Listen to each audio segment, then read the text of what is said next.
Have you ever been punished by your neighbors for simply existing in modern America? What if a single Amazon package sitting on your welcome mat for 6 minutes could trigger a $250 fine and threats of a lien on your home? And how delicious would it feel to watch the self-appointed queen of the cul-de-sac choke on her own ridiculous bylaws? The morning it happened, I, Ethan Grant, was nursing my second cup of coffee on the porch of my new home in Willow Creek Estates. The divorce had left me raw. The move was supposed to be a fresh start. But the HOA had other plans. They'd already labeled me the problem neighbor, after my lawn looked a little patchy during the transition period. Unkempt property values risk, Karen Whitaker had called it in her sweetly poisonous emails. Misunderstood and gossiped about, I had stayed silent. Until today, there it sat. One innocent cardboard box from my late-night online shopping spree. The delivery guy had dropped it at 11:14 a.m. My doorbell cam caught everything. My phone buzzed with an email attachment. A violation notice on thick cream cardstock like it was inviting me to a funeral. Unsightly debris accumulation. Fine, $250. Photo evidence attached. The timestamp on the photo? 11:20. 6 minutes. That starts in your gut and turns bitter. I marched down the street to number 12, Karen Whitaker's palace. She was out front in her signature floral print dress, wide-brimmed hat, trimming roses with surgical precision. Everything about her house screamed control, grass cut with military exactness, flowers standing like soldiers. "Lovely morning, Ethan," she said with that fake smile that never reached her eyes. "I see you've received our little notice. For a box, Karen." It was there 6 minutes. She tilted her head, the picture of suburban grace. "It's about maintaining standards, dear. Property values, curb appeal. We all agreed to when we signed those papers. Rules are rules. Rules don't come with the grace period for Amazon deliveries?" I asked, keeping my voice even. "Standards don't bend for convenience, Ethan. Pay the fine or we'll have to escalate. You know, after your lawn, we can't have any more slip-ups." That stung. Issues were her spreading rumors that my divorce had made me neglectful, turning neighbors against me. I smiled thinly. It's a little late for that, Ethan. I went home, but something had snapped quietly inside. That night, I pored over the 400-page HOA Bible, buried in Section 17, subsection C. Emergency sanitation and biohazard cleanup vehicles are fully exempt from aesthetic and parking violations for public health reasons. A loophole big enough to drive a truck through. The next morning at 7 a.m., the earth rumbled. Sully's extreme biohazard removal truck rolled in like the apocalypse had scheduled a visit. It was a beast, rust-streaked green, a glowing radioactive rat gnawing on a house painted on the side.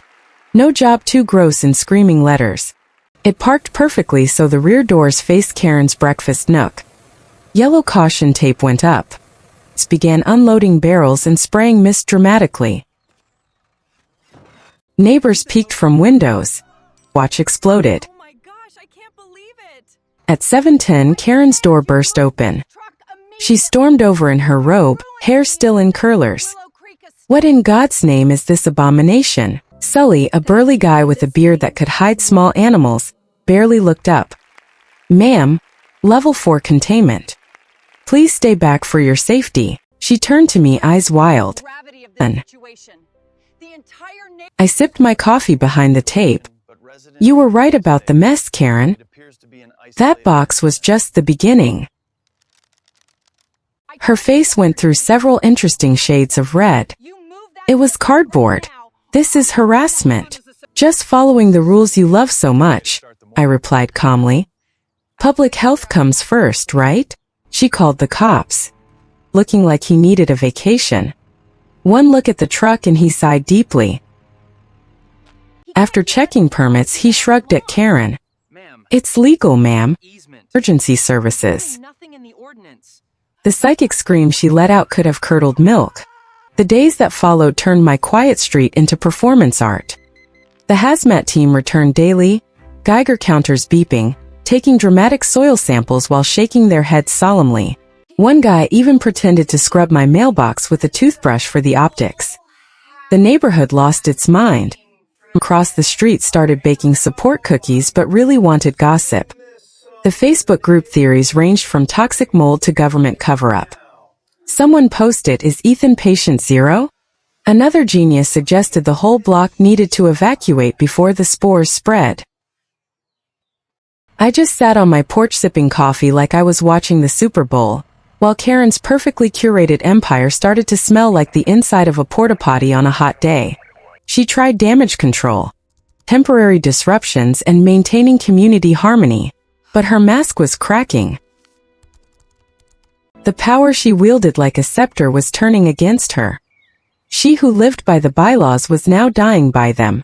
Every morning she'd glare across the street with those perfectly lined eyes, but the floral dress looked less like armor and more like a clown suit in a horror movie. Neighbors who used to nod at her like she was royalty now crossed to the other side of the sidewalk. The satire was delicious. Here was the woman who'd find old Mr. Jenkins for one faded lawn flag, now watching her own street turn into a Biohazard theme park, all because she couldn't let a 6-minute box slide. The breaking point came on Wednesday. Karen was hosting an open house showing for potential buyers. She'd been trying to sell for months to move to a better community, ironically. Perfect timing for my little circus. I watched from my window as the well-dressed couple arrived. Karen was in full realtor mode, smiling, gesturing at the perfect flower beds, her voice carrying that fake cheer. As you can see, Willow Creek offers the highest standards. Then the husband glanced past her. The Biohazard truck was back, tape fluttering. One hazmat worker emerged carrying a black bag like it held nuclear waste. Sully yelled loud enough for the whole block. "Careful with that asbestos mold combo. Level 5. The couple's faces drained of color. The wife grabbed her husband's arm. They didn't even say goodbye. Luxury SUV and sped off. Karen stood alone in her driveway, staring at the monster truck that represented everything she feared losing. Control, status, her carefully curated image as the HOA queen. For the first time she looked small. The floral dress seemed ridiculous rather than authoritative. That evening she walked over to my house. Not marched with righteous fury. Walked. "Ethan," she said quietly, voice barely above a whisper. I know what "Please." they're saying, but it isn't true. That please tasted sweeter than any victory speech. I let the silence hang for a moment. "You threatened to lean over a box, Karen. You slandered me as the neighborhood mess after my divorce, turned people against me. All for what? So you could feel powerful." Her eyes darted away, just enforcing the rules. But this, "These are your rules," I reminded her gently but firmly. "The same ones you weaponized, aren't they?" She nodded defeatedly. It was cancelled. She promised in the next HOA meeting to review overly rigid enforcement policies. An apology even slipped out, though it looked like it physically pained her. I called Sully. Thank you, Sully. "Show's over." I appreciate you handling that. An hour later, the truck rumbled away, leaving only a slightly dead patch of grass as a reminder. The cul-de-sac fell into the quietest silence I'd ever heard. Neighbors who had avoided eye contact now waved awkwardly. That night, sitting on my porch watching the sunset paint the sky, I felt no overwhelming triumph. Just clarity, especially the petty suburban kind hidden behind laminated badges and floral prints, isn't real until someone reflects it back. The rules are mirrors. In them, the illusion shatters. Karen drove by slowly the next week. No wave. Just straight ahead, as if eye contact might summon another truck from the depths. Sully texted later. "If she starts up again, my cousin has a portable toilet empire we can deploy next time." I laughed until my sides hurt. The scariest Karens aren't the loud ones. They're the ones who believe they're the heroes protecting standards, until you show them what real disruption looks like. Now the leaf that occasionally lands on my mat? I leave it. Sometimes justice isn't loud explosions. It's knowing you could restart the circus and choosing peace instead. What about you? Have you ever dealt with an HOA dictator or a power-tripping neighbor? Did you push back or walk away? Drop your stories below. I'd love to hear how far you went when the rules became weapons. Personal reflection. In the end, petty tyrants thrive when good people stay silent. The real lesson?